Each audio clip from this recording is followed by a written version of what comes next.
5060 시니어분들의 자리 잡는 그날까지. 여러분, 오늘은요, 은행에서 35년 근무하시고 2023년도 말에 명퇴, 결국은 임금 피크제로 갈 거냐 아니면은 퇴직할 거냐, 이거를 고민하시다가 명퇴를 선택하시고 1년 만에 어마어마한 성과를 이루신 우리 기업 지원 컨설팅 역할을 하시는 강창범 이사님 모셨습니다. 안녕하세요. 안녕하십니까, 강창범입니다. 우리 강창범 이사님은요, 사실 은행에서 27년 가까이, 그러니까 결국은 35년 근무 중에 27년을 대출 업무를 담당하셨습니다. 사실 중소기업들은 은행의 대출 담당자가 가장 어떻게 보면은 갑이죠. 갑 생활을 28년 정도 하셨는데. 죄송하지만 갑은 아닙니다. 아, 그래요? 고객님이 항상 갑이십니다. 네, 그래서 사실 이제 우리 강 이사님이 은행에서 이제 28년 동안 대출 업무를 담당하셨는데 어떠셨어요? 나름대로 그 보람을 많이 느끼고요. 그리고 솔직히 이 나라 발전에 많이 기여했다고 생각하고 있습니다. 우리 강 이사님은요, 27년, 8년을 기업 대출 업무를 하셨어요. 그래서 사실 이제 이 대출 업무 하시는 분들이 대부분 다가 그렇잖아요. 많은 이제 중소기업들을 아니까 이분들이 대부분 다가 퇴직 즈음에는 많은 회사들로부터 제안을 받는, 야, 너 퇴직하고 뭐 할 거야? 나 이거 할 거, 아무 계획이 없다부터 해서, 나 퇴직하면 뭐 할 거야? 이렇게 물어보는 분들이 많거든요. 제가 그때 기존의 영상에서도 말씀드렸지만, 어떤 분은 이제 굉장히 도움을 많이 받으신 분도 있고 한데, 우리 강 이사님은 어떠셨어요? 저 역시 가장 크게 많이들 물어보시죠. 네. 이제 퇴직할 때가 됐고 퇴직을 앞두고 있다는 거를 고민을 많이 하고 있으니까 그 주변에서 자기랑 같이 해보자고 하는 사람 솔직히 있었습니다. 아, 그래요? 그래서 저는 나름 임금 피크도 생각을 해봤었는데 은행에 35년 근무했으면 이제 다 한 것 같다. 그래서 사업적으로 한번 생각을 솔직히 안 한 건 아니었거든요. 저도 내 그 기업 업무를 보다 보니 그 기업체들도 많이 알고 그러니까 어떻게 보면 쉽게 접근을 한번 해서 사업을 한번 해보고 싶다라는 그 생각을 퇴직도 솔직히 생각한 건 사실이고요. 그러다가 제가 기존에 이제 알게 됐던 회장님이 계셨어요. 근데 그분이 자기가 하는 일이 워낙 많다 보니까 그 중에 짠 걸 하나 떼가지고 독립을 하려고 하더라고요. 그래서 독립을 하면서 마침 지점장님이 퇴직한다고 하면 내 사업을 한번 맡아봐서 하는 게 어떠냐.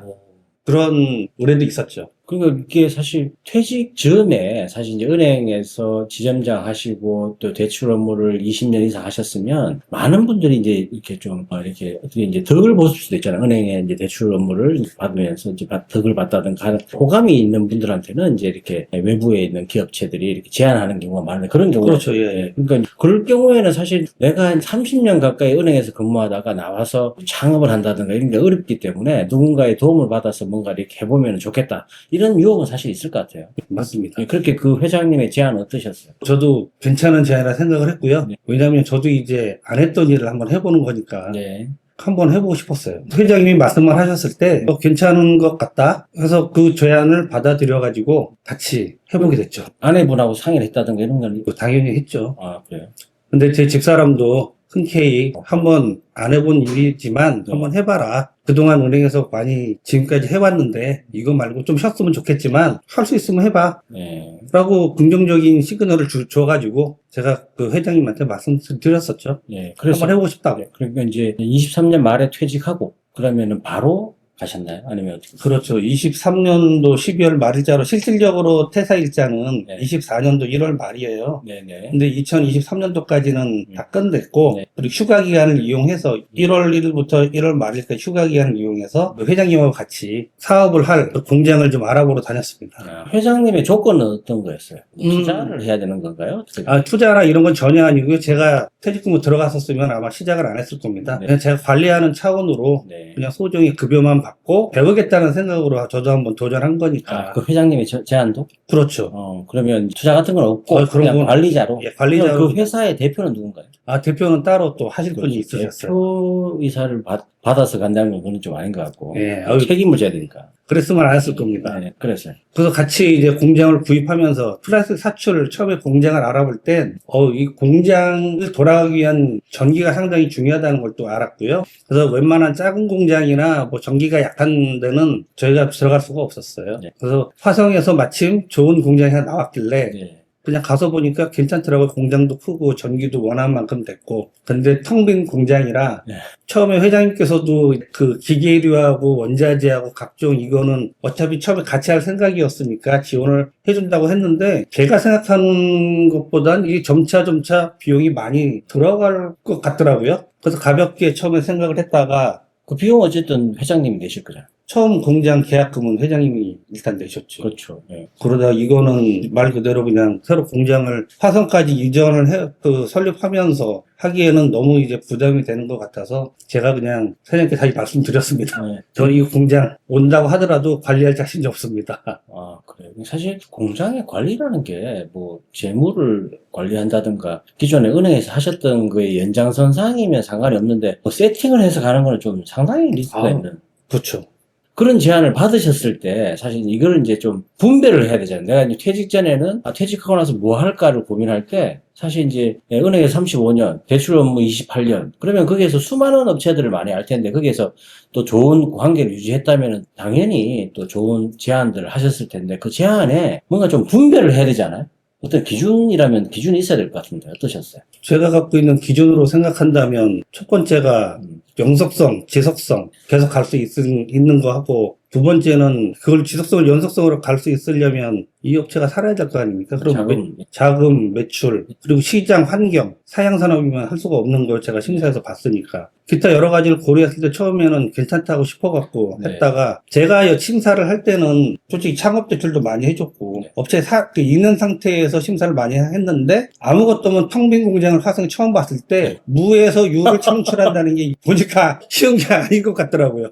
처음에 회장님께서도 이거 하실 때는 뭐 자금이라든지 다 차려주는 건 해주고 관리만 하라고 했던 것 같은데 관리라는 것 자체가 저한테 부담이 되더라고요. 그렇네요. 네. 아무리 내가 대표가 아니라 하더라도 관리라는 것 자체는 일정 부분에 나중에 하다 보면 내 자금이 안 들어갈 수 없는 부분도 있으니까 그래서 쉽지 않다고 생각을 해갖고 공장 계약을 딱 하고 오는 날 회장님께 말씀드렸습니다. 못하겠습니다.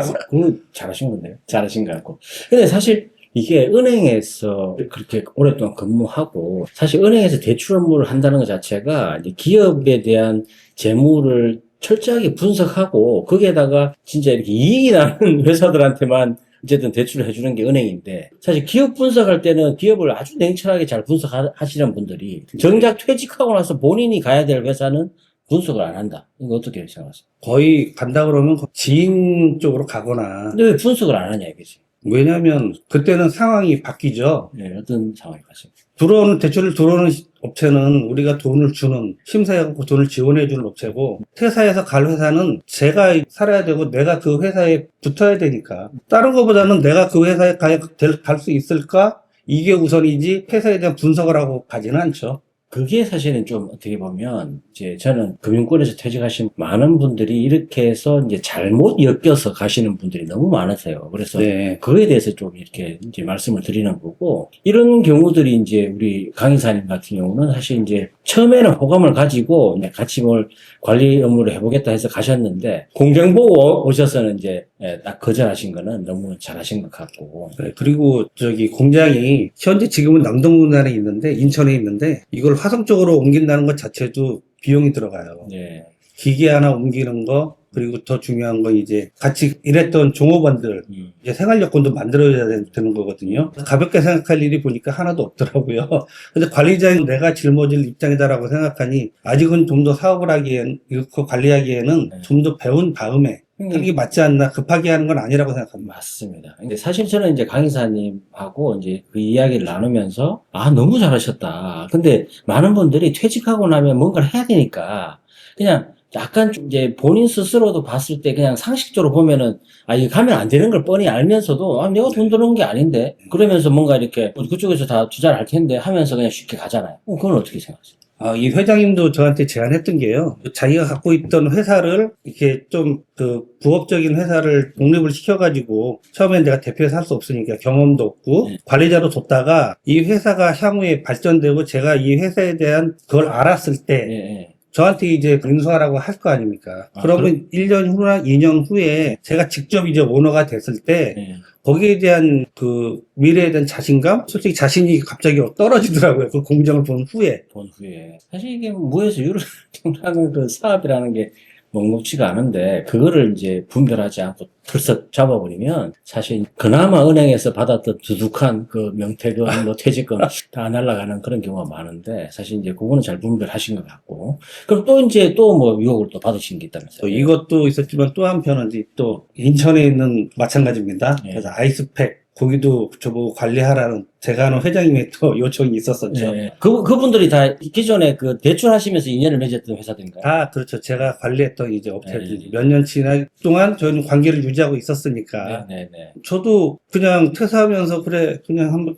관리 쪽으로 해서 임원을 준다는데 네. 그런 유혹엔 당연히 저도 혹했을 수 있죠. 예, 맞아요. 완전 처음에 보셨듯이 그 사업을 한다고 그 공장을 봤을 때 그 느낌하고 이 회장님이 다른 그 회사를 인수해서 그걸 나한테 맡기는 거 하고 저는 그게 처음에는 괜찮은 제안이라고는 그래요? 라고 하지만 그것도 제 그릇이 아닙니다. 라는 생각을 한 게 저는 지금의 관계가 좋은 거지 솔직히 회장님하고 안다고 해서 제가 그 임원이 되고 직원이 되고 하는 건 아직 아닌 것 같습니다. 그리고 아직 회장님에 대한 인수하려는 그 회사 아이스팩 인수 공장도 아직은 제대로 100%다 회장님이 차지한 것도 아니고 그래서 그건 저는 아직 그건 같고요. 잘 된 다음에 그때 제가 다시 한번 말씀드릴게요, 회장님. 근데 거절했죠. 그분들이 왜 그러면은 이제 은행 퇴직자들한테 그런 제안을 할까요? 아무래도 은행이 있으니까. 그 뒤에 백에. 그렇죠. 거기에 대해서 나중에 자금 조달이라도 그렇죠. 그런 거에 대한 생각? 가장 쉽게 회사를 운영하거나 할 때는 제일 필요한 게 아무래도 자금인이다 보니 그 자금 쪽으로 관리했던 사람들이 더 많이 쉽게 뭐든지 융통이 쉽게 되지 않았을까 이런 생각이 그때 받았던 그 급여라든지 이런 조건은 어떻게? 그때는 좀 실업급여보다 높았어요. 실업급여보다 약간 더 주고 엄청나게 부담을 줘버리는. 그렇죠. 여러분, 사실 오늘 이 강의사님이 이야기하는 포인트가 저는 이제 굉장히 마음에 와닿는 게 은행 퇴직자들 그리고 기존에 본인이 많은 거래처들 거기에서 이제 제안들을 받으면 퇴직하기 전에 임금 피크제로 가서 5년 동안 급여 막 삭감되면서 그냥 어떻게 보면 기존에 했던 업무도 아닌 다른 업무 어떻게 보면 허접한 업무를 한다 이렇게 많은 분들이 얘기하시더라고요. 그러니까 그런 업무를 하면서 내가 이렇게 자존심을 구겨가면서 있느니 그냥 내가 그래도 이런 업체들한테 제안을 받아서 나름대로 또 분석해서 가면은 뭔가 이렇게 임원으로 가고 막 이런 게 많잖아요. 근데 그것에 대한 실상이라는 게 결국은 그거를 제안하는 기업체나 이런 분들이 자금에 대한 조달 뭐 이런 부분들이 많이 생각한다고 보면 되겠네요. 그렇죠. 예, 은행 또는 이제 금융권에 계신 분들이 이제 저희 방송 많이 이제 출연도 하셨는데 저는 강의사님의 선택이 가장 중요한 게 뭐냐면 자기 객관화. 내가 퇴직하고 나서 그냥 퇴직하면 뭐 할까 고민하다가 무턱대고 잡는 그런 것이 아니라 네. 내가 이걸 할 수 있을까 없을까 요거를 생각하는 거에서 어떻게 보면은 제안을 잡고 가는 분과 그렇지 않은 분의 차이. 아무래도 유혹이 아닐까 싶어요, 저는. 근데 유혹인데 그걸 유혹을 어떻게 우리 강의사님은 안 가셨잖아요. 저는 그 조기에 그거를 포기를 한 게 안 가게 한 것도 솔직히 겁이 났을 수도 있고 겁일 수도 있어요. 근데 그거보다도 그 사업을 한다는 영역 자체가 안 해본 영역이라 솔직히 두렵기도 했습니다. 근데 오너가 아니고 내가 이제 관리자로 가는 거잖아. 바로 은행에서 35년 근무하다가 전혀 다른 회사로 가서 이직 근무하는 그거는 제가 좀 시간이 더 필요했던 것 같아요. 사실 저는 대기업, 금융권, 많은 중소기업들이 이제 스카우트 대상이죠. 그분들이 사실 우리 중소기업 보면은 뭐 영업 쪽으로나 뭐 자금이나 재무 이런 쪽으로 훨씬 더 도움이 될 것이다 해서 많은 제안을 할 거예요. 근데 그 제안이 여러분들이 잘 이렇게 생각하셔야 되는 게 내가 우리 강의사님 선택처럼 내가 여기에서 감당할 수 있는지 없는지 그리고 좀 더 시간을 두고 내 퇴직하고 나서 바로 내가 뭐 어디에 이제 입사해서 뭔가 일을 하면은 좋아. 보기는 좋아 보여요. 보기는 좋아 보이는데 그것보다는 좀 더 내가 30년 이상 근무했으니까 좀 쉬면서 약간 좀 세상을 또 바라보는 또 색다른 시각, 또 다른 세상이잖아요. 이걸 바라보는 시간을 좀 가지는 게 어떨까? 어떠세요? 맞습니다. 충전의 시간이 필요한 것 같아요. 예, 어떤 충전도 해야 될까요? 좀 전에 우리 사회자님께서 말씀하신 것처럼 좀 더 세상을 보는 견문, 저도 제일 먼저 했던 게 여행이었거든요. 아, 예. 그러면서 저 충분한 시간을 갖고 이 다른 회사 들어가는 거에 대해서 조급하게 생각하지 말고 저는 그랬던 것 같아요. 그래서 지금 이제 봤을 때 은행에서 나오기 전에 내가 이제 명퇴를 한 이유가 결국은 외부 업체로부터의 유혹을 받아서 결국은 이제 임금 피크제보다는 나가서 하는 게 낫겠다 했지만 그래도 결국은 그 실상을 경험하고 나서 아 내가 가서는 안 되겠다 이거 결정을 했잖아요. 딱 하고 나서 딱 그만두고 나오신 거. 이거 사실 너무 잘하신 케이스다 해서 제가 이제 모셨는데 오늘 1부에서는 여기까지만 수많은 분들이 기업체에 나오면서 받을 수 있는 유혹들을 일정 정도 시간을 가지고 나름대로의 자기 객관화를 좀 하신 다음에 퇴직하시면 그래도 리스크가 확 준다. 이렇게 말씀할 수 있을까요? 좀 시간을 가지고 네. 급하게 서두르지 말고 네. 순리대로 갔으면 좋겠습니다. 네. 1부에서는 여기까지. 그러니까 일단 우리 강 이사님의 선택, 퇴직하기 전에 받는 유혹에서 나름대로 잘 하신 선택이다. 이렇게 보고요. 여러분들도 같이 한번 적용해 보시면 어떠실까요?